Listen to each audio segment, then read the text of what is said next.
Gold imports logic పై పూర్తి వివరాలు అందించేందుకు ప్రస్తుతం ఫోన్ లైన్ లో అందుబాటులో ఉన్నారు ప్రముఖ ఆర్థిక నిపుణులు హనుమాన్లు గారు. నమస్తే అండి. నమస్కారం అండి. రైట్, అంటే గోల్డ్ కొనుగోళ్లను ఏడాది పాటు ఆపేయాలని ప్రధాని మోదీ నిన్న చేసిన విజ్ఞప్తి వెనుక ఉన్న వ్యూహం ఏంటి అంటారు? గోల్డ్ ఏంటంటే ఇప్పుడు మనం చూసాము, డాలర్ కి వ్యతిరేకంగా మన రూపాయి క్షీణిస్తూ ఉంది, రూపాయి విలువ క్షీణిస్తుంది. కారణం ఏంటంటే మన దిగుమతులు ఎక్కువ ఉన్నాయి, ఎగుమతులు తక్కువగా ఉన్నాయి.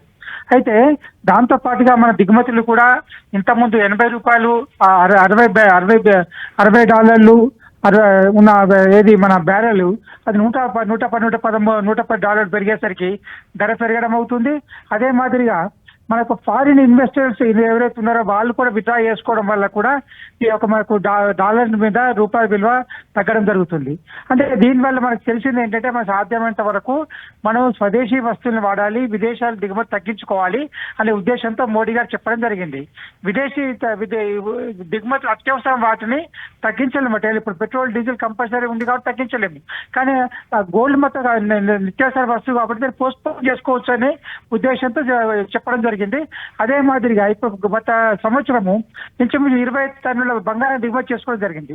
దాని ప్రకారంగా మనకు గోల్డ్ డాలర్స్ పర్చేజ్ చేసి చేయడం జరిగింది కదా. కాబట్టి కేంద్ర ప్రభుత్వం ఏమంటుందంటే మన డాలర్ నిల్వలు ఉంటేనే మనకు ఎప్పుడైనా దిగుమతి చేసుకోవడానికి మనకు ఎలాంటి ఇబ్బంది లేకుండా ఉంటుంది. కాబట్టి డాలర్ని మనం కాపాడుకోవాలి, విదేశీ మార్కెట్ నిల్వలు కాపాడుకోవాలి, తక్కువగా మనకు ఎక్కువగా ఉపయోగపడే విధంగా వాటికి వాడుకోవాలనే ఉద్దేశంతో అలా చెప్పడం జరిగింది.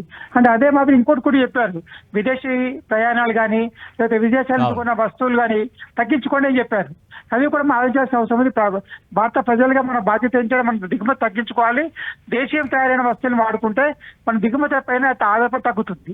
అంటే హనుమాన్ గారు, ఈ నిర్ణయ ప్రభావం రాబోయే రోజుల్లో ఎలా ఉండే అవకాశం ఉంటుందంటారు? రాబోయే ప్రభావం ఇప్పుడు మనకు ఆల్రెడీ సరిపడేంత విదేశీ మార్కెట్లో ఎలాంటి ఇబ్బంది లేదు. విదేశీ మార్కెట్ $690 బిలియన్ అంటే మంచి సరిపడేంతగా ఉంది. అయినా కానీ మనం జాగ్రత్తగా ఉండడం, ఎందుకంటే యుద్ధం జరుగుతుంది, ఎంతకాలం జరుగుతుందో తెలియదు. మళ్ళీ అదే మాదిరిగా మనం ఇంకోటి పెట్రోల్ డీజిల్ మనం ఏదైతే మన విదేశాలు దిగుమతి చేసుకుంటామో దాన్ని కూడా తగ్గించుకోవాల్సిన అవసరం ఉంది. ఎందుకంటే మనం దాని బదులు ఎలక్ట్రిక్ వాహనాలు వాడటం కానీ దేశంలో ఇంధన వనరులు ఉపయోగించి గ్రీన్ ఎనర్జీ ఉపయోగించే వాహనాలు ఉపయోగిస్తే మనం దానిపైన కూడా తగ్గే అవకాశం ఉంటుంది. ఇది కూడా మనం ఆలోచించాల్సిన అవసరం ఉంది.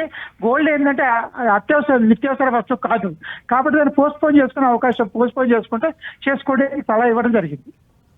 ఓకే, అంటే దేశ ఆర్థిక రంగంపై ఈ ప్రభావం చూపే అంశాలు ఏంటంటారు? కరెంట్ అకౌంట్ లోటు పెరిగితే ఎలాంటి ఇబ్బందులు ఎదురవుతాయంటారు హనుమంతులు గారు? దేశ ఆర్థిక వ్యవస్థ మీద ఎలాంటి పెద్దగా ఇబ్బంది పడే అవకాశం లేదు. ఎందుకంటే మన ఎనర్జీ ఏదైతే ఇంధన వనరుల ఇంచుమించు మోర్ దెన్ 50% మన solar, hydro and wind mill ద్వారా తయారవుతుంది. మనకు కావాల్సిన ఇంధనం మొత్తం అంతా కూడా మిగతా 50% మాత్రమే దిగుమతి చేసుకుంటాము. అదే మాదిరిగా మనం విదేశాలు దిగుమతి చేసుకున్న 20 గల్ఫ్ దేశాలే కాకుండా మిగతా దేశాలు కూడా దిగుమతి చేసుకుంటాం. కాబట్టి దానివల్ల మనం పెద్ద ఇబ్బంది పడే అవకాశం లేదు. కానీ మనం ఇక్కడ తగ్గించాల్సి ఏంటంటే దిగుమతులు తగ్గించాలి, ఎగుమతులు పెంచాలి. ఇది చేస్తేనే మన రూపాయి విలువ స్థిరపడుతుంది. అంటే దాని కొరకు ఏం చేయాలనేది అవసరం లేని వాటిని పోస్ట్పోన్ చేయండి, అవసరం ఉన్న వాటిని మాత్రమే దిగుమతి చేసుకోండి అని సూచన ఇవ్వడం జరిగింది. Right, thank you so much హనుమాన్లు గారు.